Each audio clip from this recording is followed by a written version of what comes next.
Hey guys, and welcome to another IKinema tutorial slash climbing work in progress. So my level, is pretty much empty right now. I took down all the climbing holes I made from last time and replaced it with this very simple setup here. Because I actually decided to do something else since I now started to work with the IK stuff. Well, let's go ahead and play this stuff here. So if we come up to the wall and press play, climb, you'll see that he gets on the wall and doesn't seem to be anything particular with that.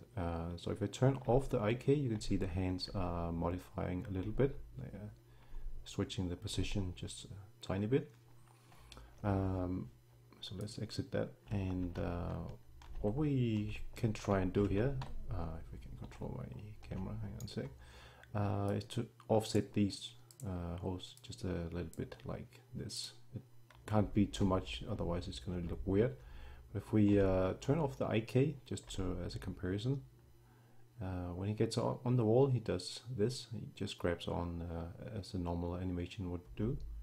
And if I get off the wall and turn on the IK and get on the wall, he will actually put his hands to the designated locations.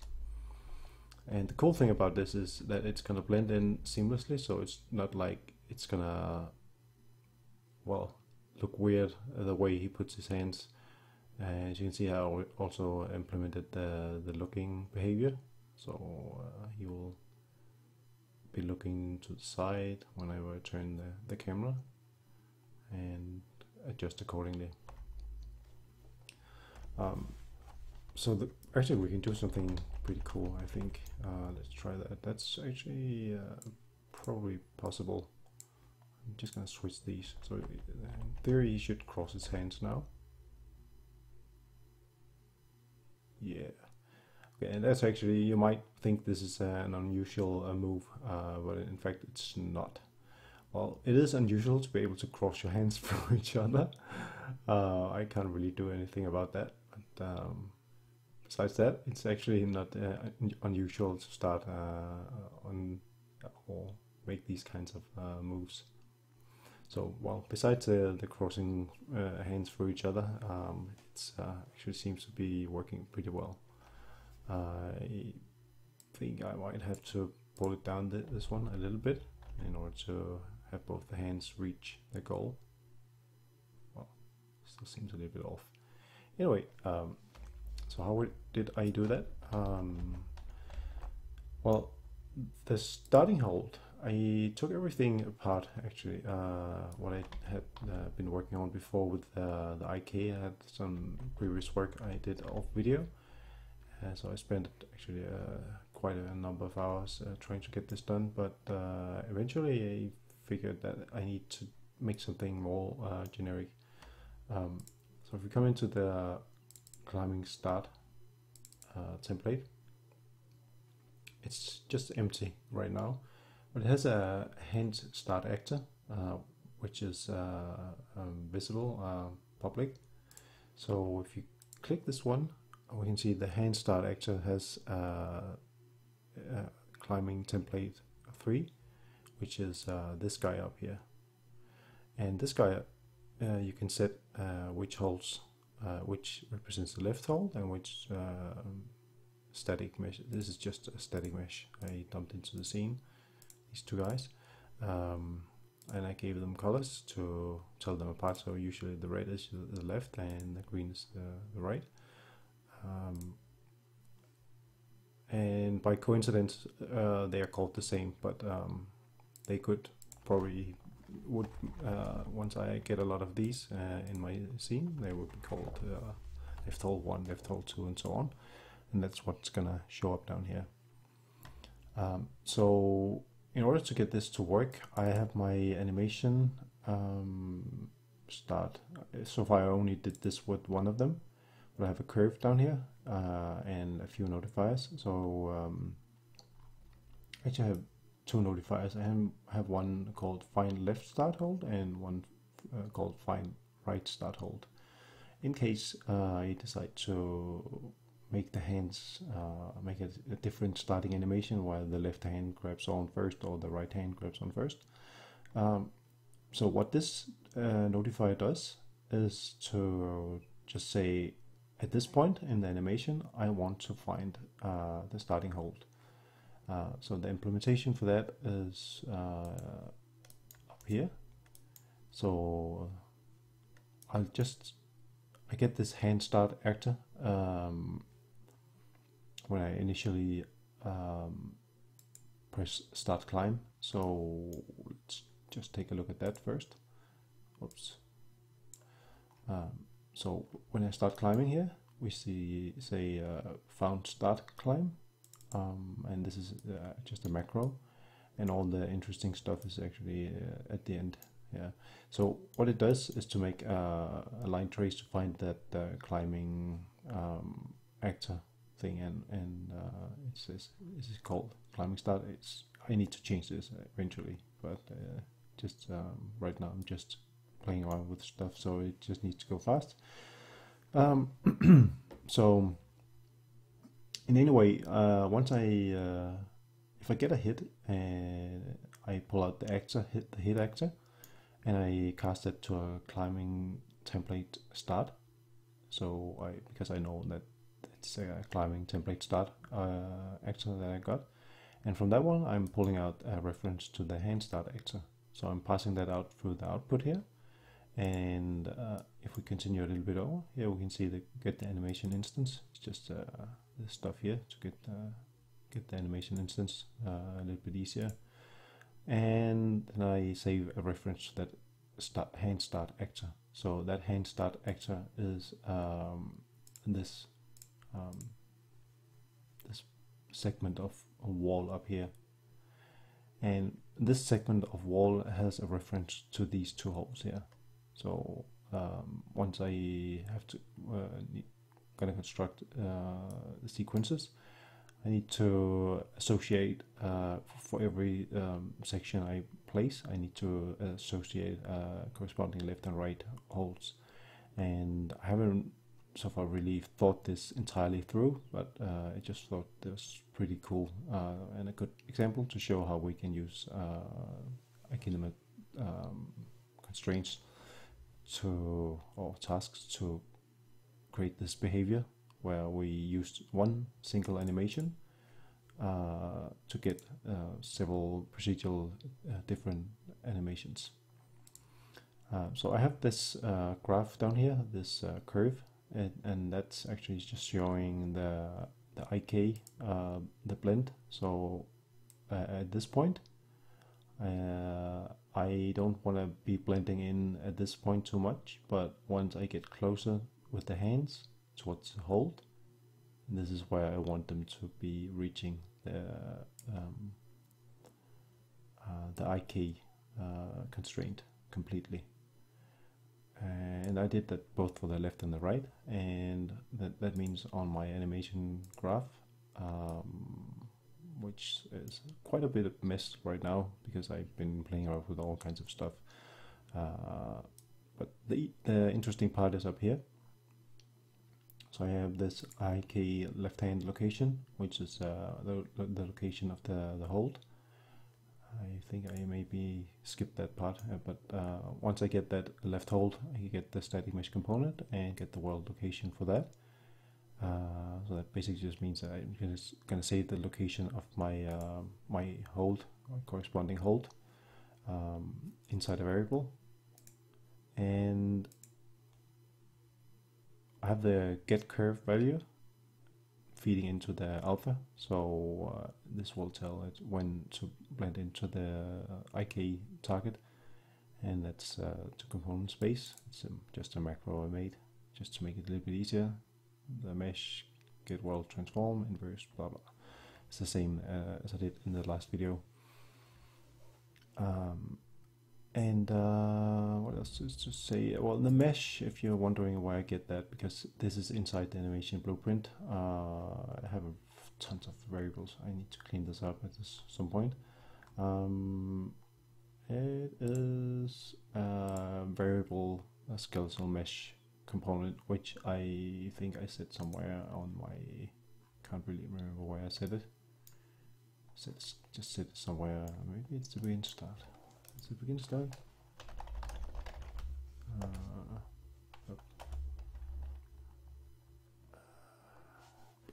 Begin start, begin play.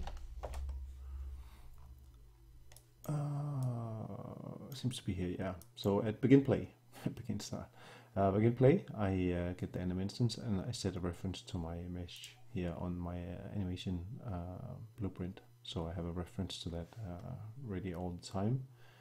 And then I can use this macro inside the animation graph. And that's going to feed into what I call the palm left task. It's actually interesting. I call this the palm left, not the hand left. And the reason for that is because if we take a look at the animation here, one thing we'll notice is actually that we have IK handles on both of the feet and the ankles and the palms up here. That's something I did inside the motion builder. I currently don't think I'm gonna need it for the hands, actually. Nope, not. But for the feet, I think they are gonna be coming pretty handy. And the way to get the keys onto the IK handle is just to constrain the IK joints to the ankle effector and then bake the animation down. So that's pretty straightforward. In case you have no idea what I'm talking about, just ask me on my channel. But anyway, it's basically the same with the palm, which is an extra joint I added onto the skeleton. So it's a child of the hand itself, so it shouldn't break any retargeting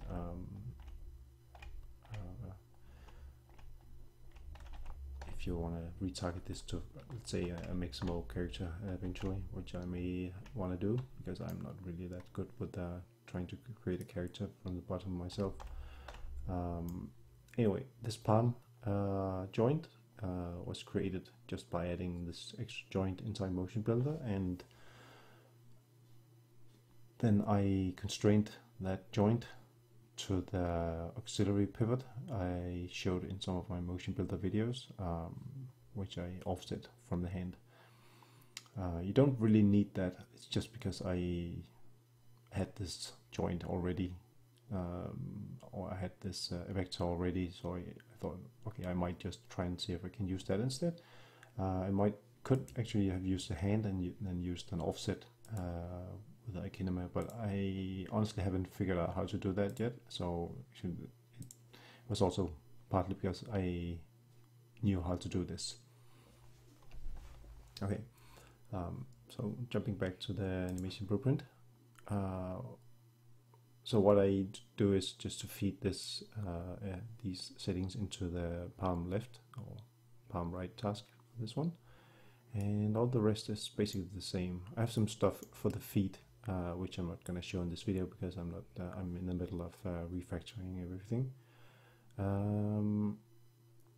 And actually one more thing, which is, I might as well just mention that.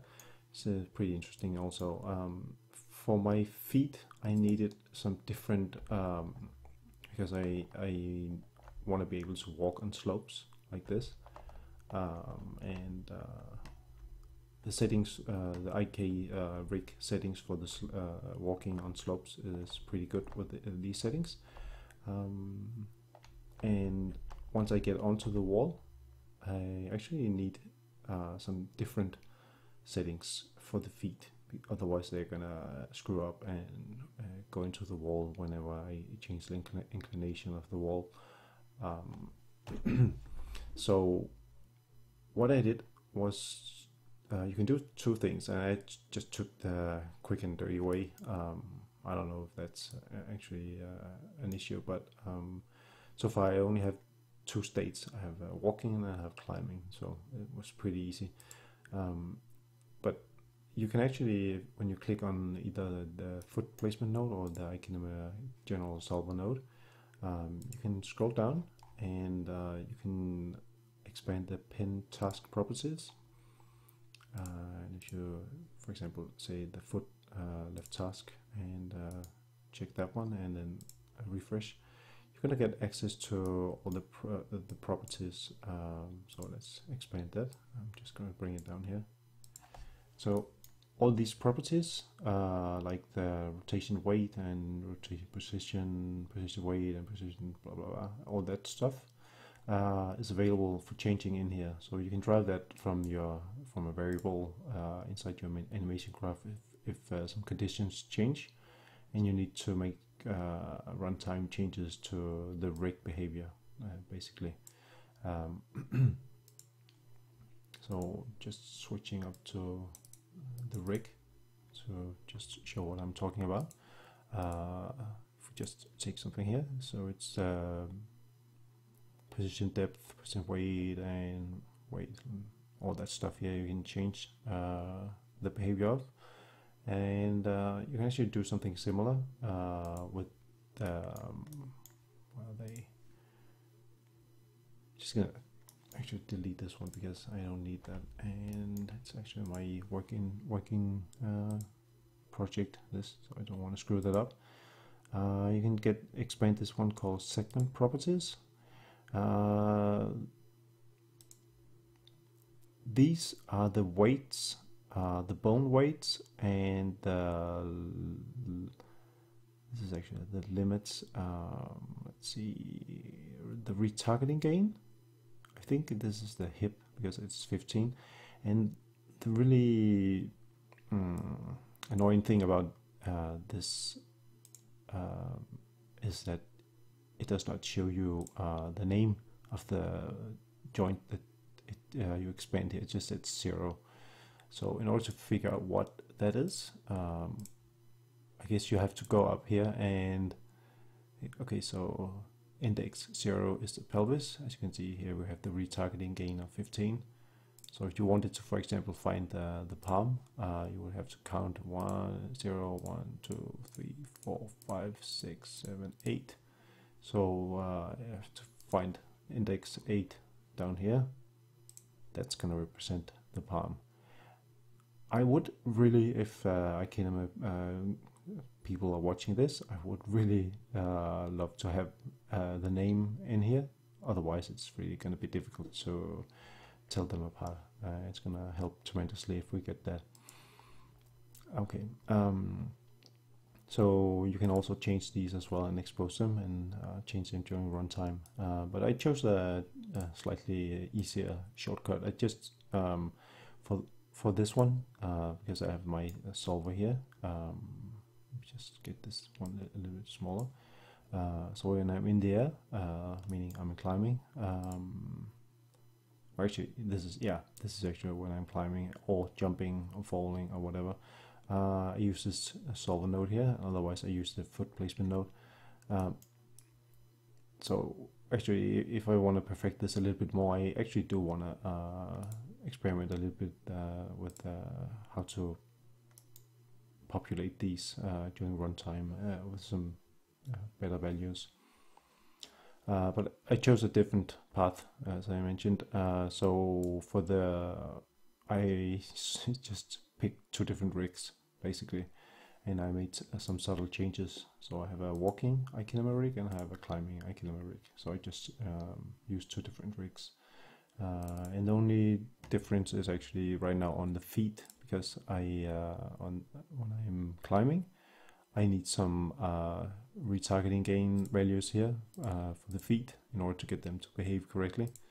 As I mentioned, I can't really show this at this point because it's completely torn apart right now. As you can see, I have a position weight of 100, and on the foot or on the ball itself, I have a very low position weight because I want the feet to mainly follow actually the foot and just stay relaxed. It shouldn't take so much influence from the solving. So on the walking, we have the foot. You can see we have a different retargeting gain of 0.01 because I want the foot to take good contact with the floor. So the solver has a lot of influence here, and the same with the ball. I hope this is okay. It seems to be okay. And for the constraint, I similarly have some different settings. I have 60. This is just the default, and 50. So 60 and 50 for the feet and ball respectively. So so that should cover all the changes I made in here. But I think the topic I really wanted to spend most of my time on was actually just show how we can reach a target.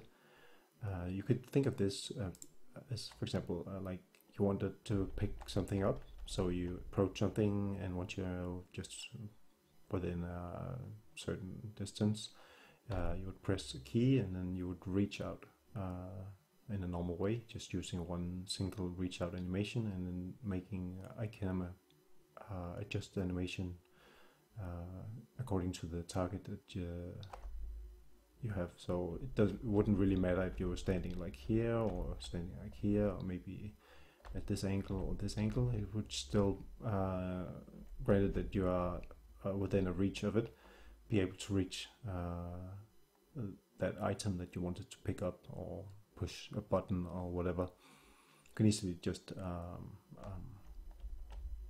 expand the behavior of that. Okay, I think that's it for this video. I hope that was useful, and I will keep posting updates on this once I get this system set up, and eventually show the final, hopefully final product of this. Yeah. Right. So until next time. Bye bye.